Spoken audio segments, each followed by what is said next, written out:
Okay, so I want to make a brief detour. And I'm going to do something here that Odell does throughout the book, namely start by discussing a certain philosopher who I think is helpful in setting up the claims that she's making, and then pivot from there to the more concrete claims that she herself is putting forward.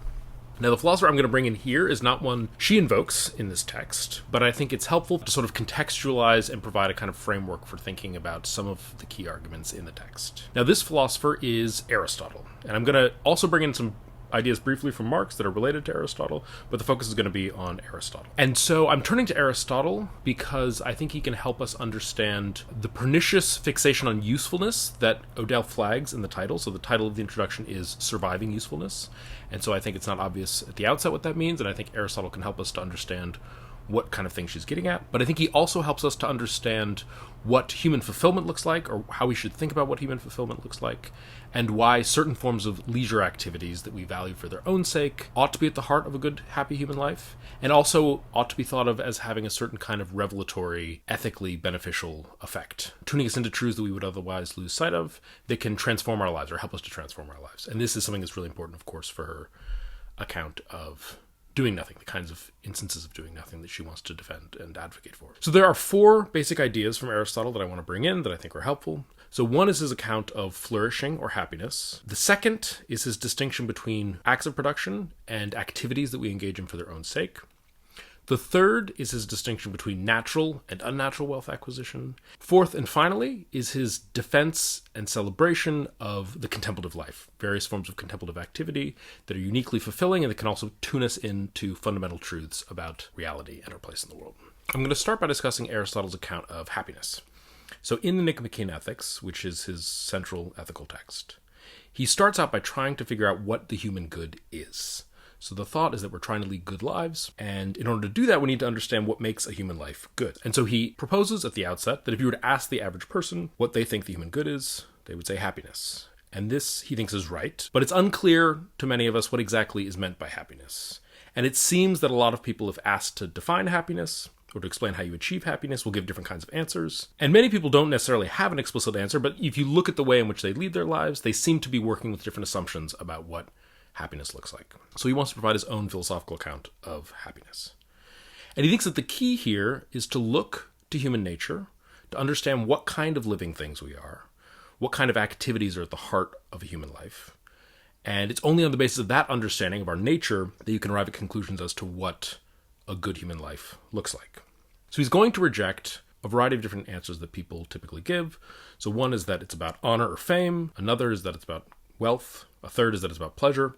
All these things he's going to argue have a place. They might have a place. They often have a place in a good human life, but they're not at the heart of the matter. So for him, the key is to understand human nature. And so his answer as to what human nature is, what's distinctive about human nature, is that we are rational animals. So if you want to understand what's distinctive about human beings, it's that we have reason. We reason with one another. So we try to share our views with each other, arrive at what we think is the best view. We try to persuade other people of our views, try to understand where other people are coming from, coordinate our different perspectives, etc. And the thought is that this capacity to reason shows up across the board in all the things that we do. So it obviously shows up in math and engineering and science, but it also shows up in, how we order our lives, how we order our days, how we go about procuring food, making meals, etc. So the thought is that everything we do involves this distinctive rational capacity. And so living a good human life is a matter of engaging in a life that allows us to fully develop and use that rational capacity or set of rational capacities well. And if we do that, we're really flourishing. We're really thriving as human beings because we're living a distinctively human life in a really excellent, effective, fully actualized way. And so that's going to be his account of what happiness is. He says that happiness is living an active life of reason over the course of a complete life. So he wants to acknowledge that you might have moments where this is the case, but if it's not the case sort of consistently throughout your life, we're not going to say it's a happy, flourishing life. And what's interesting here, there are several things that are interesting, but one is this reference to nature, to understanding our nature, to really understand what constitutes our flourishing. There's a sense that if we fully actualize our nature, that is an inherently good thing. That is sort of the aim of our activities. And a human life that is fully self-actualized is inherently good and valuable. And that's sort of the proper object of our aspirations and actions. And these, I think, both show up in Odell in different ways. So I think one of the problems with the world in which we live is that the kind of things we're doing don't fully actualize our human nature. So when she makes the case for doing nothing in various ways, that engaging in these activities helps us to develop other sides of our nature that are stunted or neglected in modern life. The other point of connection is that there's a sense that we've lost sight of our actual nature. And if we get deeper insights into what exactly, or clearer insights into what our nature is, it will lead us to transform our lives in more or less radical ways that will make our lives more fulfilling and sustainable and happy. Now here she's got a different conception, or different ideas about what our nature is, that I don't think necessarily contradict Aristotle, but they have different aims in view. So Aristotle's trying to make the case for reason in a very traditionalist society. Odell, on the other hand, thinks that we've sort of cut ourselves off from the natural world in a way that wouldn't have been possible for Aristotle, and this has distorted our self-conception and our sense of what it is to flourish. So we think of ourselves in overly individualized, individualistic senses. We think of ourselves purely in terms of our economic value, more purely in terms of our economic value. So one of her aspirations for us is that we come to better understand the ways in which we are a part of nature and the ways in which our lives are radically dependent on the natural world, and sort of coming to better appreciate the beauty and complexity and radical interdependence of all the different things in nature. And so the thought is that if we understand this fact about what our nature is as a part of this larger natural world, we will be better able to flourish as the beings that we are. So I think these are some points of connection with Aristotle. Relatedly, there are two contrasts that Aristotle draws that I think are helpful in looking ahead to the project of Odell's book. So one is a contrast between activities that we value for their own sakes and productive acts that we don't value for their own sake, but because of the product that they yield. So activities that we engage in for their own sake are going to be sort of constituents of happiness. So if you think of spending time with loved ones, contemplating art, reading novels, spending time in nature, etc., all these things might yield some kind of good external to them that we value, but that's not the central reason why we value them, right? I value the arts, not because, it might help me relax, it might make me smarter, it might make me able to say certain things at cocktail parties, etc. But I value it for its own sake, right? I value my time in nature for its own sake. I value spending time with my loved ones for its own sake. These activities that are inherently valuable to us and inherently a source of pleasure and satisfaction, these things are going to be central to good, happy, flourishing human life. On the other hand, there's another set of activities we can engage in that we don't value for their own sake, but because they produce something that we do value.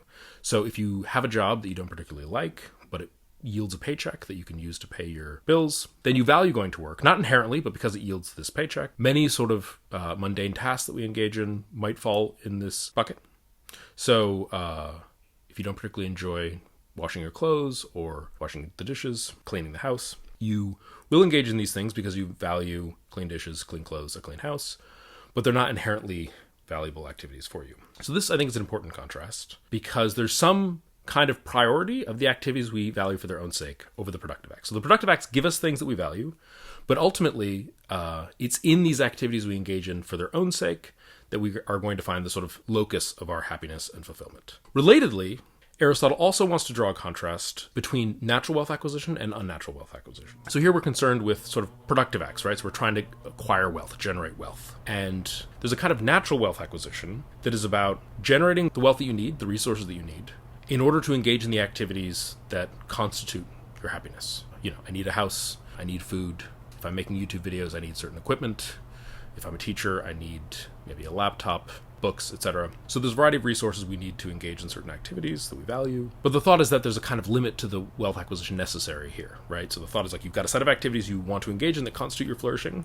You need to get the resources necessary to do that, but then once you've done that, you focus on the activities themselves, and that's the real locus of fulfillment. Unnatural wealth acquisition, on the other hand, involves acquiring wealth in order to reinvest that wealth, to acquire more wealth, to reinvest it to acquire more wealth, on and on to infinity. And Aristotle thinks that this is unnatural, irrational, and sort of incoherent. So the thought is that in nature, there's no infinite growth. So things grow to their natural limit and then they stop. Relatedly, on the irrationality point, the thought is that wealth in various forms is a kind of tool. But if there's no end that you're using the tool for, there's just hoarding of tools ad infinitum is sort of incoherent because there's no real value that they generate for you. They have value only as a means to acquire more tools in order to acquire more tools, but there's no ultimate thing that you value for its own sake. And I think he would say that for those who do value wealth for its own sake, there's a kind of confusion about the nature of wealth, or there's a category mistake. It's an instrumental good, not an inherent good. So that's the contrast between natural and unnatural wealth acquisition, which is related to the earlier contrast I drew between inherently valuable activities and productive activities. And so one of the things that Odell is going to talk about is that there is in our culture, in our economy, an undue fixation on something like what Aristotle refers to as unnatural wealth acquisition. And so it's worth noting that Karl Marx cites this distinction in Aristotle approvingly, and he thinks that capitalism is a kind of economic structure, the basic logic of which is this unnatural wealth acquisition. So he thinks that capital needs to be understood as wealth that is invested in order to yield more wealth, in order then to reinvest that wealth to yield more wealth, etc. And Odell's going to take this claim and run with it in the direction of saying that there's some way in which our lives are deformed by this capitalist logic. I think it's worth noting that you can have any number of views about capitalism and go along with Odell's argument here. So you can be an anti-capitalist, you can be pro-capitalist, but think that it has to be reformed in various ways in order to sort of check these pernicious tendencies. All you really need to go along with this argument is to accept the claim that there's ways in which this tendency can be destructive and can warp our perception of value and reality. The final point from Aristotle that I want to make, and this connects up more with the solution, as the first part did about flourishing, and this is Aristotle's claims about the value of the life of contemplation. So much of the Nicomachean Ethics is concerned with practical virtues and practical good life. At the end of the book, there's a kind of twist. He makes a surprising claim that the life he's described of practical virtue is a very happy life, but it's not the happiest life. So for him, the happiest life is the life of intellectual contemplation. But I want to highlight some of the things that he says in making this claim, because I think they connect up helpfully with things that Odell says about these activities that she's going to describe under the heading of doing nothing.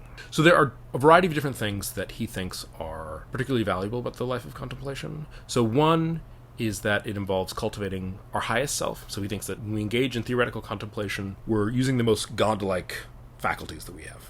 Now, I think, details to come, that Odell is also going to make a claim that in the kinds of activities she's describing, we are allowed to sort of activate our higher self, a certain kind of higher self, though she'll understand it in different ways than Aristotle does, and more sort of ethically charged ways. Second claim, that you don't need a lot of resources to engage in the life of contemplation. So if you want to be a great politician or a great business person, you need a lot of resources, and you also need a lot of things to sort of go well that are sort of outside of your control. The thought is that with the life of contemplation, these activities don't require a lot of resources. So if you're engaging in contemplation of nature, mathematics, philosophy, you need, books, you might need teachers, collaborators, etc., but you don't need a whole lot of resources. The same goes with the kind of activities that Odell is concerned with, attending to works of art, bird watching, etc. Third valuable thing is that this has a real epistemic value. So epistemology has to do with theory of knowledge. The thought is that there are certain truths, fundamental bedrock truths about reality, that are only opened up through this kind of intellectual contemplation. And so you understand the basic truths about reality. And understanding these fundamental truths helps us to sort of actualize a fundamental part of ourselves that longs for the truth, that aspires to reach and understand the truth. Thirdly, and this involves, for various reasons I won't get into, a departure from Aristotle, but I'm sort of tweaking the account in a way that doesn't do too much violence to it, and I think other ancient philosophers who are working in the same sort of space will make these kinds of claims. One of the other merits of the contemplative life, if you think that some of the truths you're contemplating are ethically significant, is that once you see these bedrock truths about the nature of reality, you are then in a position to live your life in accordance with those bedrock truths.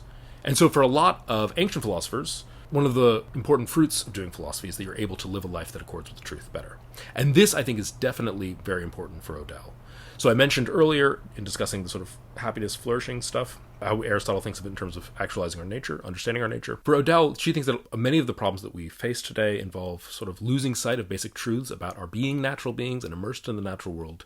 And so one of the aims of these activities of doing nothing is tuning us into the natural world, as well as tuning us into the people around us, who are also, of course, part of the natural world, so that we can better care for these things that surround us, that make our lives valuable, that help to condition our lives, and preserve all the things that are of value, that make our lives possible, that surround us. And so, like Aristotle, I think she's going to argue that these contemplative practices put us in touch with truths about what matters, about the basic structure of reality, and that in turn allows us to live a life that accords with those truths better.